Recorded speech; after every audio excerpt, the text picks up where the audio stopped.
Assalamualaikum warahmatullahi wabarakatuh. Alhamdulillahirabbil alamin.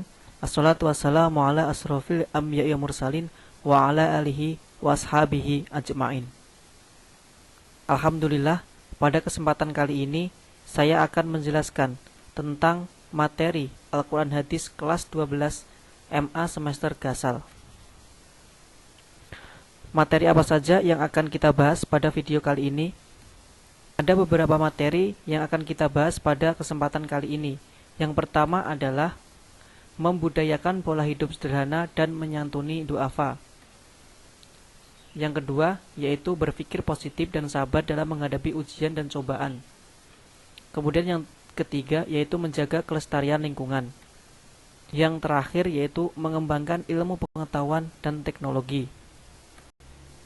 Baiklah, kita memasuki pembahasan yang pertama, yaitu tentang materi membudayakan pola hidup sederhana dan menyantuni duafa. Apa sih membudayakan pola hidup sederhana itu? Pola hidup sederhana merupakan pola hidup pertengahan atau antara berlebih-lebihan dan kekurangan. Pola hidup sederhana merupakan sifat yang terpuji. Pola hidup sederhana berarti menggunakan harta benda yang dimiliki secara seimbang. Dalam materi ini ada beberapa ayat Al-Quran dan hadis yang menjelaskan tentang membudayakan pola hidup sederhana. Yang pertama yaitu kesederhanaan dalam Quran surat Al-Furqan ayat 67, yang ayatnya sudah tertera di sini.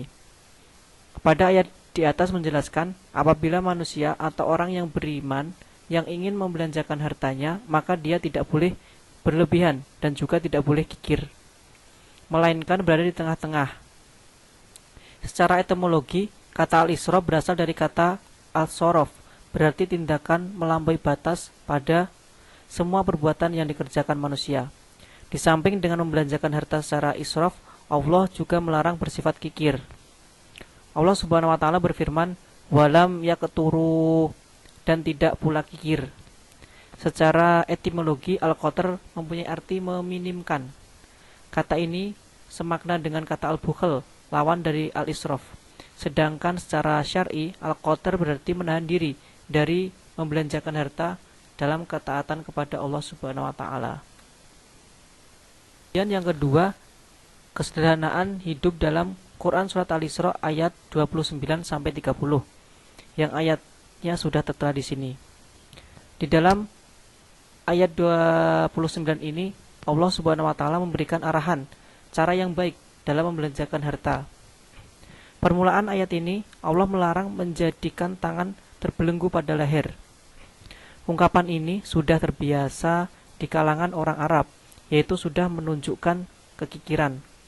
Kikir dilarang oleh Allah, yaitu dengan enggan memberikan harta kepada orang lain walaupun sedikit.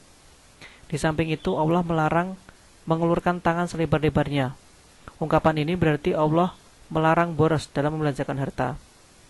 Kemudian pada ayat 30, Allah Subhanahu wa taala menjelaskan mengenai perolehan seseorang. Keadaan seseorang yang tidak mampu itu hanya bersifat sementara dan tidaklah menjadi suatu kehinaan di hadapan Allah Subhanahu wa taala, tetapi semata-mata karena kehendak Allah yang mengatur dan memberi rezeki. Allah menjelaskan Dialah yang melapangkan rezeki kepada siapa yang dikehendakinya di antara hamba-hambanya, dan dia pula yang menyempitkannya. Yang ketiga yaitu dalam hadis riwayat Ahmad, juga sudah tertera di sini. Ada 4 hal penting dalam hidup sederhana yang diperintahkan dalam hadis ini, yaitu sederhana dalam makan, minum, bersedekah, dan berpakaian. Maksud dari sederhana makan dan minum yaitu tidak terlalu kenyang. Selanjutnya yaitu menyantuni duafa, yaitu terdapat dalam surat Al-Isra ayat 26 sampai 27, yang ayatnya sudah tertera di sini. Penjelasan ayat Al-Quran surat Al-Isra ayat 26 sampai 27 menerangkan kewajiban seorang untuk memberikan hak kaum kerabat, meliputi kasih sayang, rasa hormat, nafkah, keamanan, dan pertolongan bila diperlukan. Hak fakir miskin adalah memperoleh santunan dan sedekah serta kasih sayang.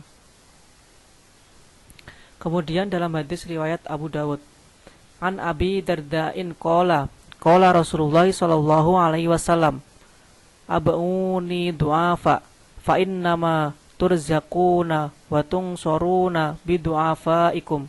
Rawahu Abu Dawud.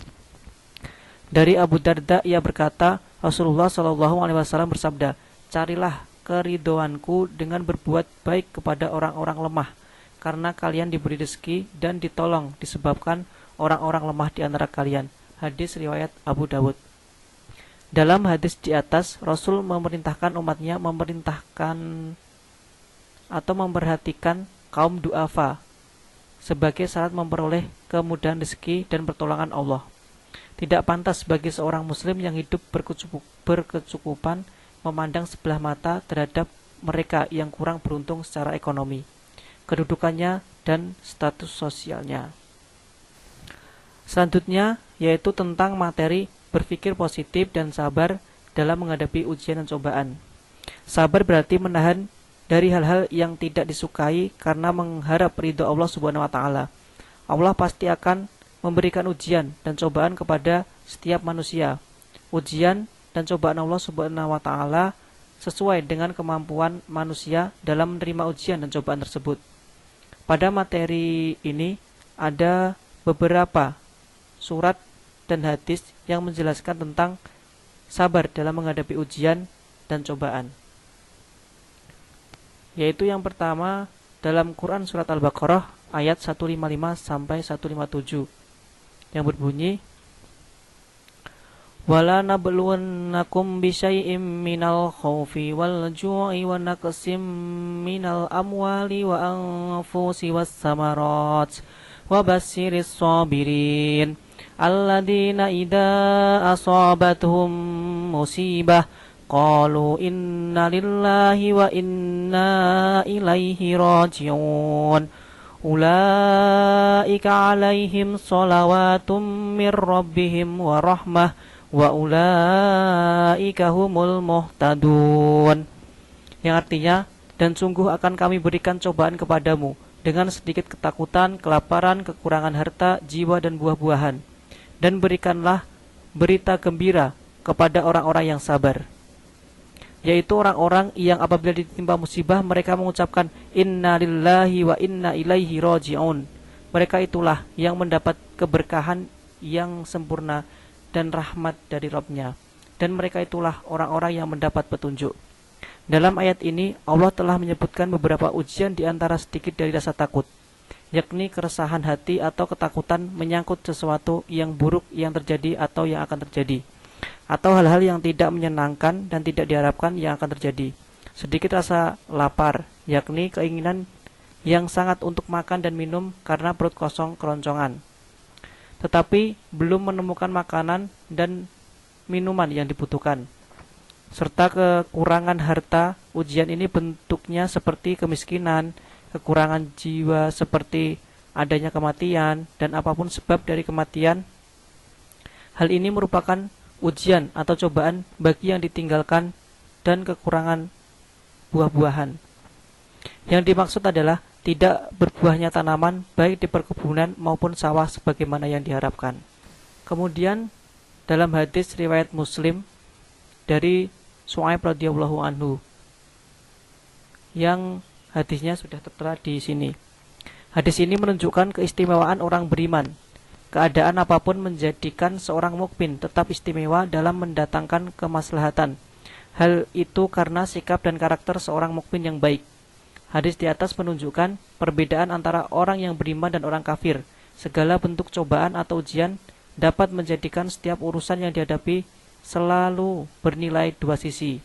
Pertama, pujian karena adanya kebaikan yang didapatkan. Pujian ini muncul dari perasaan ridho meskipun kebaikan yang diperolehnya hanya sedikit. Namun ia selalu tetap berbagi kesenangan tersebut dengan orang lain sebagai bentuk ekspresi rasa syukurnya. Makna syukur yang kedua yaitu perasaan puas dengan kebaikan yang diterimanya meskipun kelihatannya sedikit. Ia tetap merasa bersyukur dan sikap yang demikian pada hakikatnya ia telah memperoleh kebaikan yang banyak.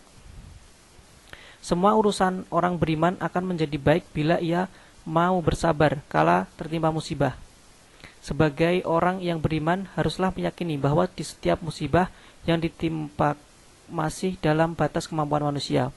Sebab Allah Subhanahu wa taala tidak akan memberikan ujian dan cobaan melebihi kemampuan manusia, tetapi kebanyakan manusia tiada menyadari, sehingga dengan sedikit ujian dan cobaan banyak manusia yang berputus asa, bahkan ingkar pada Tuhan.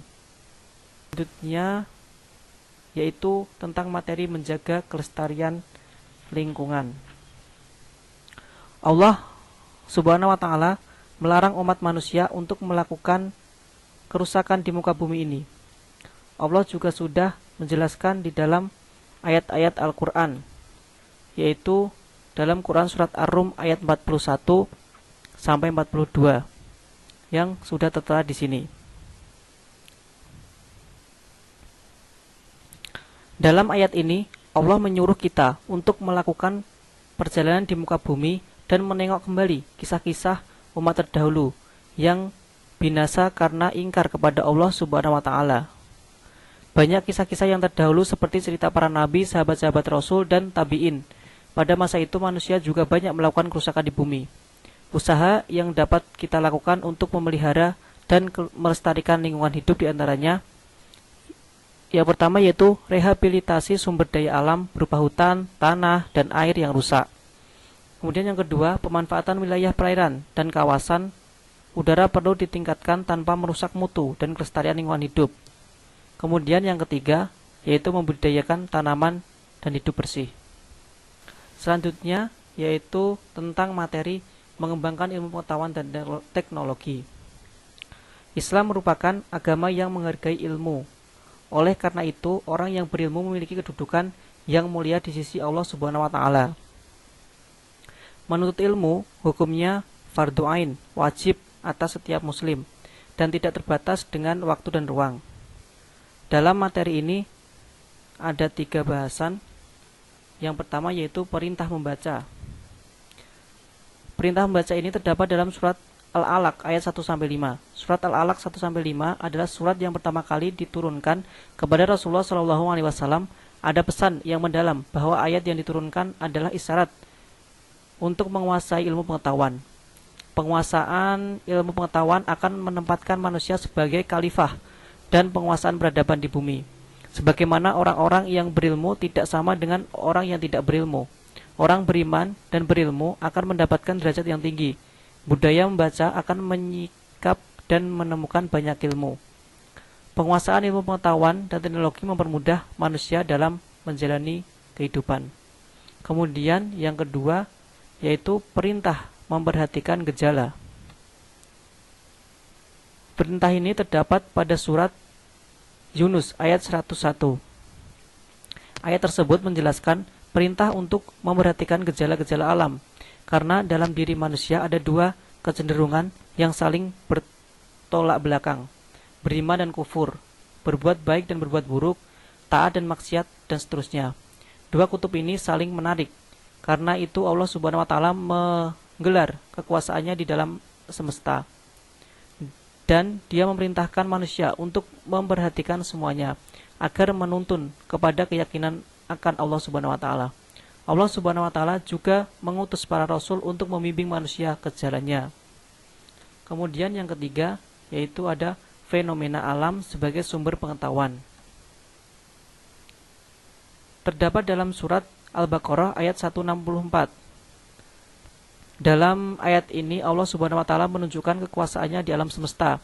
Hal ini sangat berguna bagi orang yang mau memikirkan mereka akan menemui kemahakuasaan Allah yang tersirat pada semua fenomena di alam atau ayat-ayat kauniyah.